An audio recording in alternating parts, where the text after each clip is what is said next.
Have you ever noticed that the most powerful person in any room is almost never the loudest one? They're not the person cracking jokes for attention or checking their phone every 30 seconds. They're the one who knows how to vanish. While everyone else burns themselves out trying to be seen, a quiet 1% are quietly ghosting the world entirely, not to hide, but to rebuild themselves from the inside out. Today, we're breaking down the dark, fascinating psychology of disappearing on purpose. Think about how exhausted you feel right now, just existing online. The pressure to reply within minutes. The need to post something to prove you're still relevant. The quiet, draining performance of maintaining a version of yourself for an audience. It's a game built to keep you visible, and it leaves you completely empty. Now picture someone who simply stops playing. No dramatic goodbye post. No announcement. They just disappear for 3, 6, maybe 12 months. And when they come back, they're unrecognizable, sharper, calmer, operating on a level that makes everyone else look like they're moving in slow motion. Here's what most people get wrong about pulling away from the world. We've been conditioned to believe that withdrawal always means failure, that if someone goes quiet, they must be depressed, anxious, or falling apart. And sometimes, that's true. Hiding from the world because you're afraid of it is a genuine trauma response, and that deserves compassion, not judgment. But what we're talking about today is something entirely different. It's the strategic vanish, a deliberate, calculated decision to pull your energy off the public grid. It isn't an escape. It's a psychological reset. You're not running from your life. You're stepping back to rebuild it, without the constant noise of everyone else's opinions.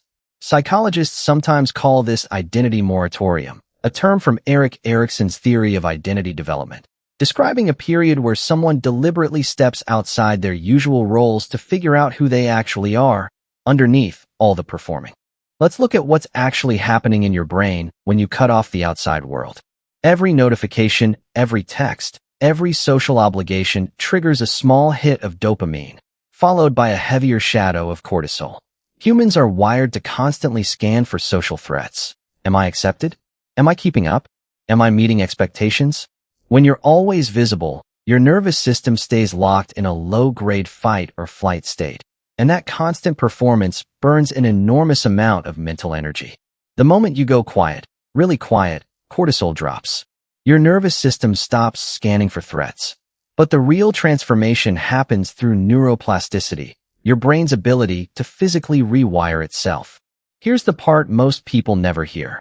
It's nearly impossible to meaningfully change while you're still embedded in the same social environment, because the people around you act like anchors, expecting you to think, speak, and react exactly the way you always have. Isolation removes that interference. It's not that you're avoiding people, you're finally giving your brain room to process instead of just react.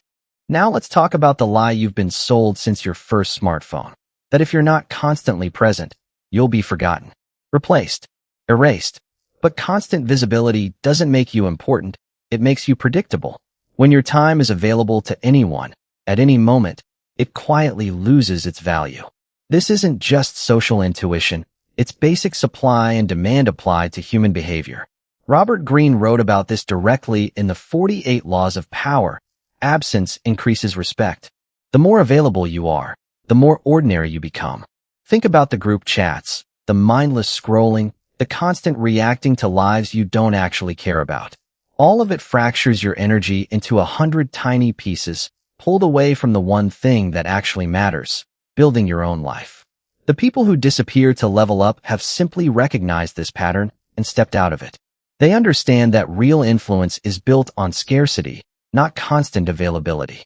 So how do you actually do this? Not just disappear, but disappear on purpose.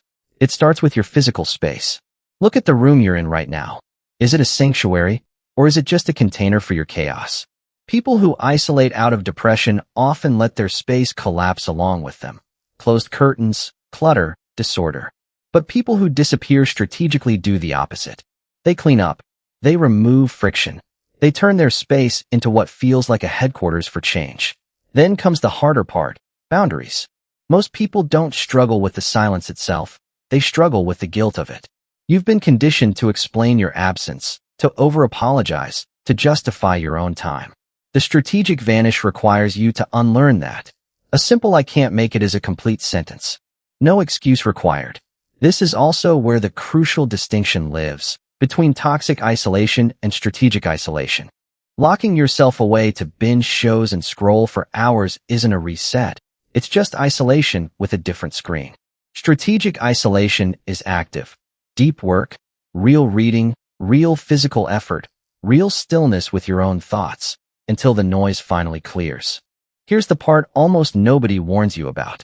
When you finally cut off the noise, you don't get peace right away, you get a flood. Every suppressed insecurity you've been drowning out with scrolling and small talk suddenly has nowhere left to hide. This is what psychologists sometimes describe as a kind of ego death, the collapse of the identity you built specifically to be seen and validated by others. Your ego expected a search party. Instead, the world just kept going without you. For most people, that realization is unbearable, and it's exactly why most people quit and reach for their phone. But if you can sit inside that discomfort without running back to the noise, something shifts. Once no one is watching, no one is judging, and once no one is judging, you're free to rebuild without performing. That's the whole point. When the reemergence finally comes, you don't walk into a room hoping to be noticed anymore. You walk in already whole, because you already survived the hardest part in private. If any part of this felt like it was speaking directly to you, that's not a coincidence. That quiet pull to step back, rebuild, and level up in silence is real, and it's yours to follow. So here's your challenge. Go to the comments and type "I'm ready to disappear," and let that be your commitment, time-stamped, to your future self. If this shifted something in you, subscribe, because we're building a space here for people who think deeply instead of performing loudly. And if this idea of hypersensitivity to the world around you resonated even a little, you'll want to watch our next video, where we go even deeper into the neuroscience of highly sensitive people and why some brains are simply wired to feel everything more.